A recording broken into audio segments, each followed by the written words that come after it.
How you doing, guys? You okay? Yes. Come on, are you okay? Yes. That's better. Well done. You're awake then. I'm John. This is Jill. That's Susan, and that's Rob. And we are all engineers. Now we're here today to kind of talk to you about engineering. But it's a particular kind of engineering. It's like civil engineering and structural engineering. That's engineers who are involved with basically building things.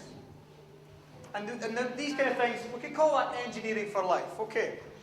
So what we're going to do is we're going to set you a kind of a challenge. And we want to know your thoughts about what engineering is, what engineers do, all these kind of things. Basically, how much you know about engineers. So that's your challenge today. Are you up for the challenge? Oh, come on, are you up for the challenge? No. There are prizes, by the way. Are you up for the challenge? Fantastic. Brilliant. Okay. First question, and I want to see hands shown, please. Because if you shout out, you will not get the prize. But if you put your hand up nicely, we'll ask you, and then you will get a prize if you give the correct answer. So, there's a wee thing happening in the background here, kind of giving you a bit of a clue about engineers and what they do. Any ideas what engineers actually do for their 200 grand a year that they all get paid? And in the middle there. Fix things and also build things like buildings or repair buildings. Mr. Dunbar, give that man a prize, please. That's a good, well done. Okay. Any other ideas? So we've got. Hang on a minute now. We've got buildings here, yeah. Okay. What kind of buildings? What kinds of buildings? Think about the building you're in at the moment. Schools, yes. Give that man a prize, please, Mr. Dunbar. Schools and houses. Hospitals. Okay. What other things do engineers do? Think about the things that we use every day in our lives. Planning, yeah, I'm going to give you a sweetie for that. What else? Oh, under the pressure. I'll come back to you, don't worry. Help yourself. You go to work. How do you get to work? And what? Vehicles, right, so roads and bridges. Let's go for roads and bridges. We've got roads and bridges anywhere, Jill? Roads and bridges, well done. Right, okay. What about, think about when you brush your teeth, when you turn the tap, what comes out that tap? Oh, no. Hands. Plumbing. What comes, as plumbing, the plumbers come out the tap? When you turn the, you got a plumber come up. What comes out the tap? Water. Well done. Water comes out the tap. Okay, what else? Anybody here, what do you use to sort of, when you go into a house at night and if it's in the winter time, it's fairly cold, so what other things do engineers give us? Young lady at the very back, yeah, there, you, yes. Electricity, so what's that called? Electricity, gas, it can be called, beginning with P. Power. Give that lady a sweet, please, Mr. Dunbar. Okay. Now, I want you to think, look at this image at the back. There's something happening here.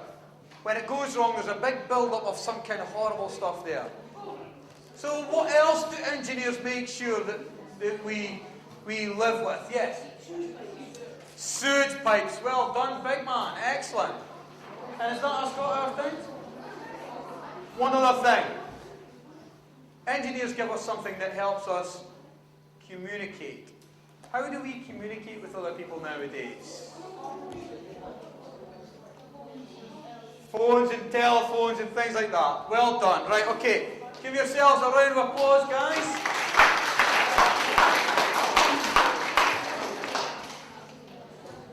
Okay, now, that's what we live with here. In this area where we live, we have all these things that make our lives better. Because without any one of these things, your life would not necessarily be as comfortable as it is. Agreed?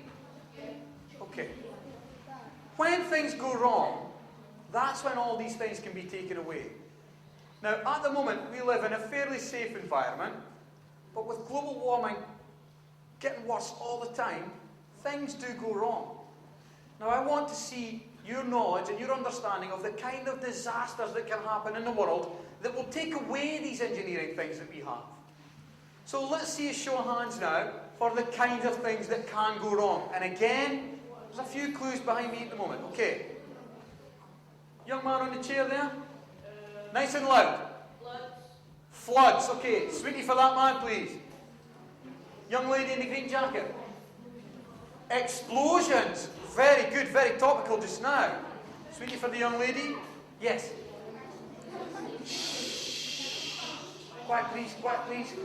As loud as you can. Is that as loud as you can? Louder. Earthquakes. Brilliant. Sweetie for that. Well done. What other kind of disaster? Man, dead keen at the back in a white t-shirt. Yes, it's you. What? Bombs. Bombs. I'm going to go with that. That's all right. Bombs, I can do all that. What other things? I mean, look at these images. What other things? Man in the glasses here. Hurricanes. Hurricanes. That's a good one. Oh, yes. Tsunami. Excellent. Very good. What else might go wrong? Any other things? Now, tell you what, hang on. Hang on a minute. Put your hands down just now. We've had a couple of good things. We've had a lot of natural disasters. We've had a couple of suggestions about something else. So I'm trying to think now about, maybe what about man-made problems that would get rid of all our roads and all our buildings would be ruined and all our electricity and power would be down. What kind of man-made problems would create that? Young lady there, yeah. Pardon? War. Absolutely right. So you've not just got natural disasters, and it's not unimaginable to think that that could happen where we live. And if these things do happen, it's not that long ago that Scotland used to war with England. Now, if these things did happen, the first things that would go would be your roads, your power, all your fresh water supplies, the wastewater, all these things, that would be what happens. Now, this is an image of a place called Balaclot, and that suffered a terrible earthquake not so long ago. Now, the image you're seeing here is actually the central part of the town. You see, it had some fantastic buildings, great bridges. I mean, it had all these things that we've got. And then, as a result of the earthquake, it was all taken away. In a matter of minutes, all that was taken away. So imagine what that must be like. We're very fortunate that in Montrose here, we're okay. We've got nice bridges. We've got all these good things. We've got the water supply. We've got all our electricity and power. Our communication systems are all okay. But could you imagine what it would be like if that... We have a satellite connection to the BBC. Is the wireless network card in? Yes. So can we... Excuse us, sorry. We'll just cross over to the BBC. Can we cross over to you all of you? This battered coastline is still taking a pounding. Day 2 of Hurricane Wilma, a massive storm, now weakening slightly, but still with monster winds and waves, which are devastating this entire coastline. The sheltered hotel balcony is one of the few places where we can safely come outside and give you a real sense of the fury of the storm. Just looking what the winds are doing to the palm trees down there. The air is filled with water being whipped in from the Gulf of Mexico.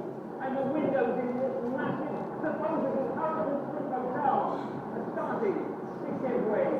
Jeremy, some dramatic pictures in your report there. What's the latest on the ground now? But just look at this hotel, which is a pristine international tourist destination. And now it is in ruins. The lobby is completely wiped out. If this is the sort of destruction we're seeing in purpose-built buildings like this, then what is happening down the coast in the small wooden-built villages can only be guessed at. Jeremy, thank you. Well, Terry, that's amazing, because we were just here really to talk about engineering and how important it is. And we've actually, there's a disaster happening right now. So, I mean, if it's okay, what we'll do now is we'll just kind of focus on that at the moment. Is that all right? And we'll have a look at that. And is there another link coming in there? Right, let's check this out then. This is Tegucigalpa, the capital of Honduras. 10 days ago, all this was buried under 40 foot of mud and turbulent water. Over there, where you see those cars, that was a supermarket. And the cars themselves, they were washed out near by the river as it burst its banks. This is not a man-made crisis. It's a natural disaster of unprecedented proportions. Already we know some 11,000 people are dead. Many thousands more are missing, and up to 1 million are homeless. It began 2.5 weeks ago out in the Caribbean as a tropical storm, but by the time it struck land, its force was terrifying. Honduras and Nicaragua took the brunt with winds of 180 miles an hour and torrential rain that caused catastrophic flooding. The regional authorities are now trying to take stock. They're chalking up new figures every hour. In Nacaome alone, more than 10,000 affected, 22 refugee camps set up, and almost 600 homes destroyed. This should be one of the busiest roads in Central America, the Pan-American Highway. It's beginning to collapse under the weight of daily mudslides, the highway literally dropping away into the valley below. And this is the end of the road. The single bridge to the town of Nacaome was torn away by the floods 10 days ago. Across the road, kneeling in the filthy floodwater, women were washing their children's clothes. They don't know that it's the same story, village after village, for hundreds of miles.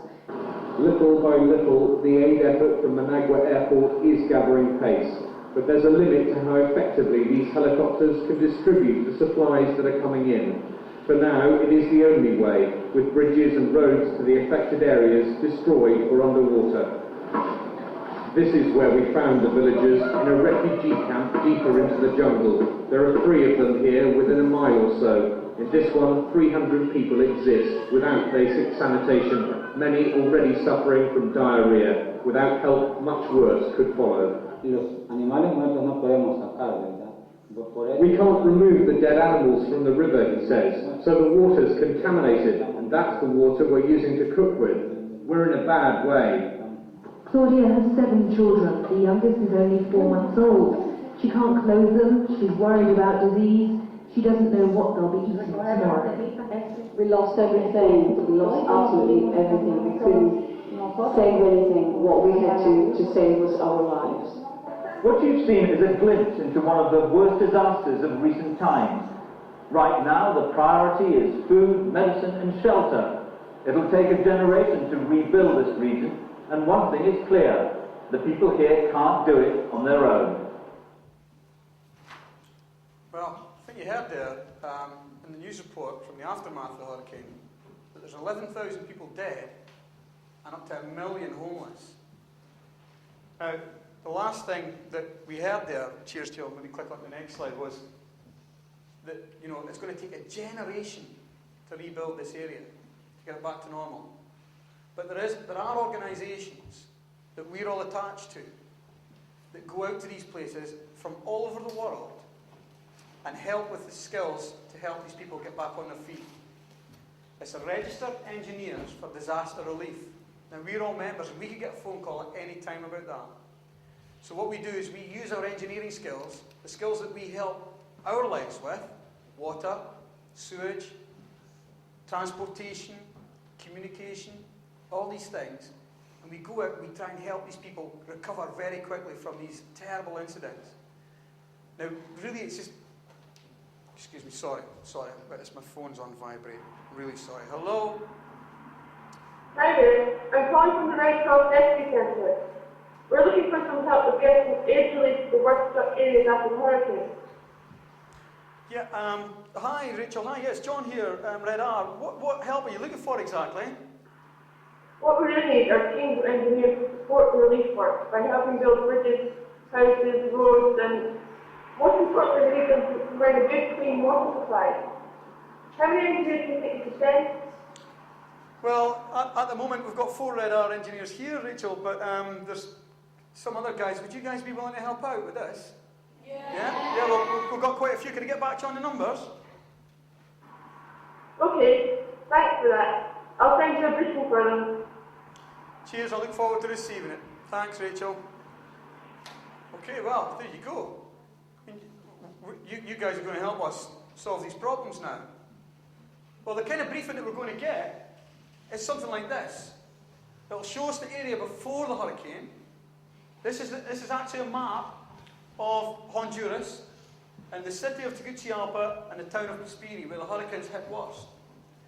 So you can see it's right in the central area where it's like a hurricane belt. They get battered with hurricanes all the time.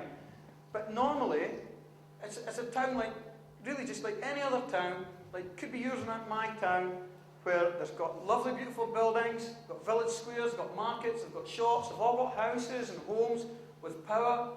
They've got all these things that we have. They've got water supplies, they've got sewage networks that take away all the waste. They've got all these things. But when the disaster strikes, the kind of thing that you see after that, that's the same town. That's Pesperi in Honduras after the hurricane. You can see the relief effort is beginning. People are wearing masks so they don't catch any diseases from all the infection that's going about. All the crops have been ruined. The people are homeless. The roads have been destroyed. The bridges have been destroyed. It's an absolute scene of devastation. And we are the people. Jill has actually been out to a place like this, and she's actually used her engineering skills in that kind of situation. Okay. What kind of things do you think that these people need? Now, we've mentioned a few of these things, but what about sanitation? What are we talking about when we're thinking about sanitation? Yeah. Clean. Yeah, clean. I mean, what happens is we've got waste. We've got all kinds of waste. We've got human waste. But we've also got waste that's created by other things. Sanitation effort, the kind of things we need to concentrate on are obviously, we need to create temporary latrines. So how we do that is we effectively dig big pits in certain parts of the earth, far enough away from water supplies, so that it doesn't contaminate the water supply, the natural water source that's there. So we basically decide on a maximum size of a latrine. We basically effectively cap off a latrine when it's full, and then we put chemicals into that latrine to treat that waste, and then we bury that, and then that will effectively be safe after a period of time. So we'll have to mass supply these latrine lids out of concrete, so we'll have to get resources to fill all that up first. Okay, Jill? Now we mentioned waste. We've got landfill sites all over the place in Scotland. We've got them out there in Honduras as well. We have to make sure that that landfill gets back into where it used to be, because at the moment it's into all the clean water supply. So we don't just think about the waste that's coming from you and I, we think about the waste that we actually produce through the cartons, through the food packages we're getting, all these things. We'll have to get all that gathered back up and put back somewhere safe. So all that has to be treated. We're talking about miles and miles and miles of waste that have to be gathered back up and effectively made safe again. We've now got to think about the clean water. Why do we need clean water? Yeah. Because, like, if we had dirty water and they were drinking it, there could be anything in it, like all horrible stuff. Okay, well done, guys. Put your hands down. You're absolutely right as well. We need it to drink, because we can't live very long without clean water, but we also need it for bathing in. We need it to wash our clothes. We needed to wash our things. In the video clip, you saw a woman washing her clothes at the side of the road in dirty water, contaminated water. You saw, if you were looking closely, you saw a young child scoop up the water and drink it, because they're so thirsty. There's no fresh water. So that's why we need to get it out there. But there's certain things we need to concentrate on as well. When we do get the water, we can either take it out there in big supplies via aeroplanes and bottled water, containers, but we really need to find clean water. And what this image shows is people trying to find water by drilling into the ground, a borehole into the ground to find a water supply in an underground well.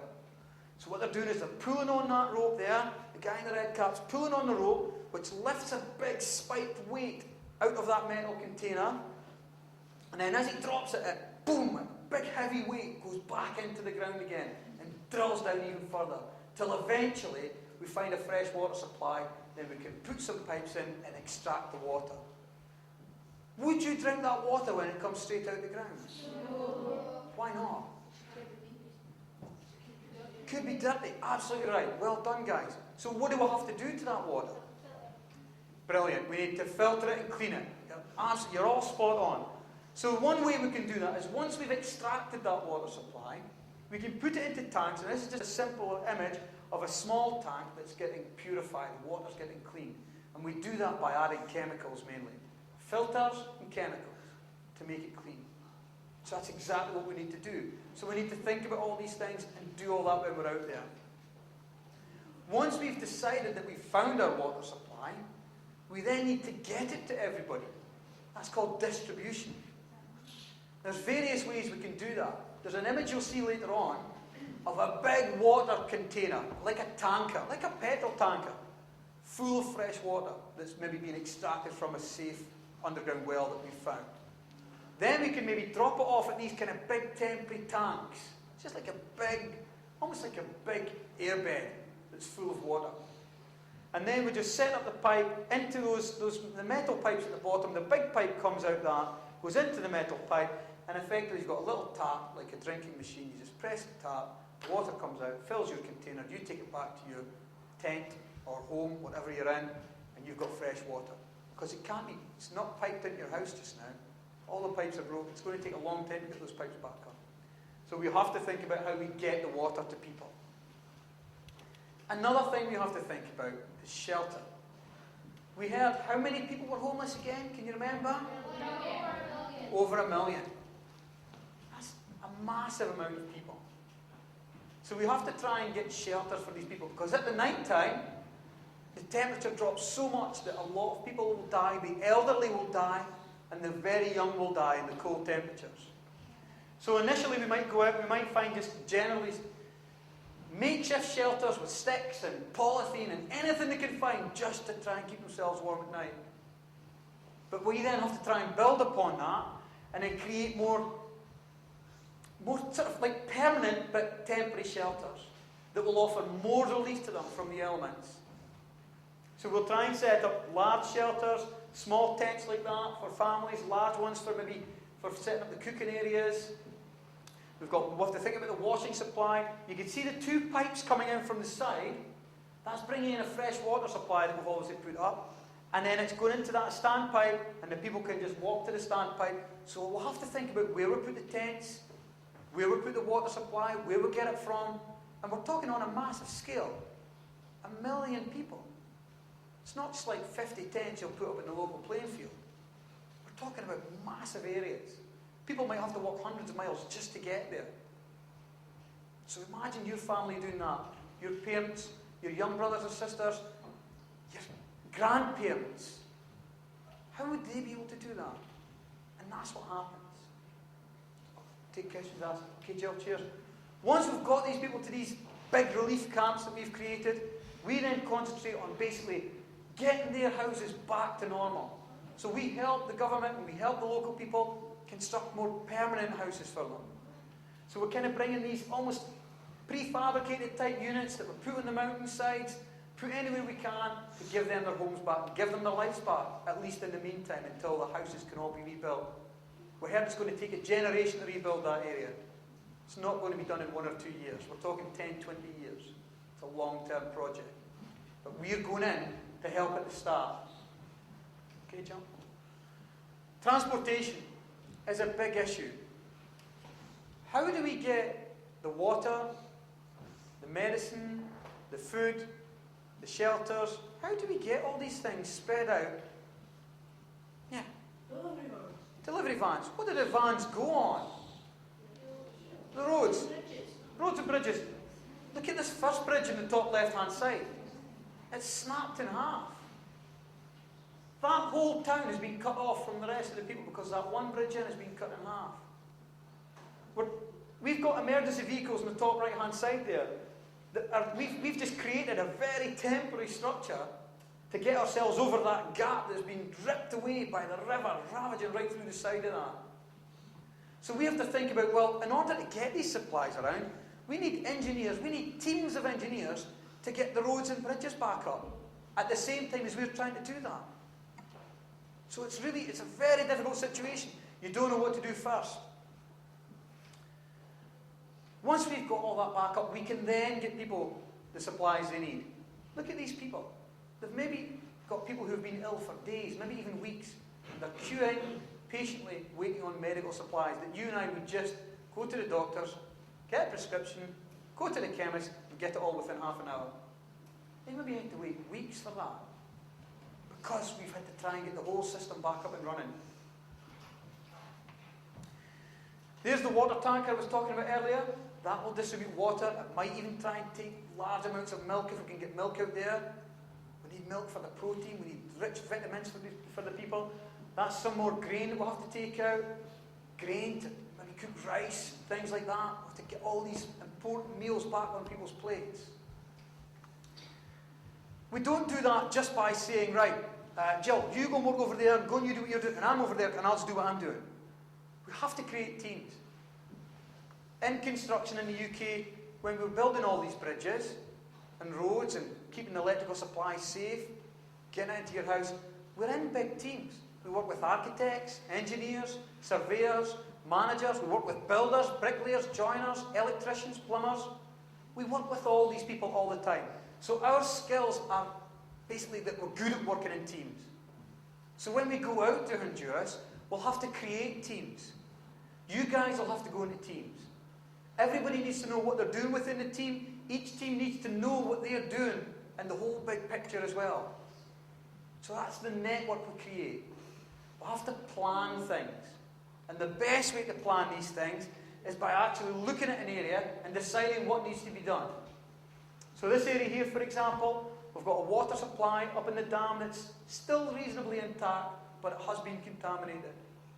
So we take a pipe from the dam into a holding pond, you see just in the middle of the picture there. That holding pond is suitable for washing. So the supply then goes straight down to two big containers, massive, massive containers that have been built out there. The water that goes into there gets treated. What would that water then be used for? Drinking. Yeah, drinking. So we could then get the clean water in there, so we'll use the natural resources we've got, and we can build that camp around that area. But we've got to plan that all first before we do it. And that's where engineers are really, really good. The challenge that you've had today has changed a little bit. We initially came and asked you to think about what engineers do. But the challenge to you now is to become engineers in the rapid response situation. What I suggest we do, for the next 2 weeks, I'll clear it with your teachers, but I think we should actually cancel your classes for the next 2 weeks and get you learning some engineering skills so that at the end of 2 weeks, we'll fly you out to Honduras and we'll actually get you using your skills and we'll help these people. Are you up for that? Yeah. Are you up for that? Yeah. Well done. Right, we'll see you in 2 weeks' time. We'll hand you back to your teacher. Well done, guys. Well done.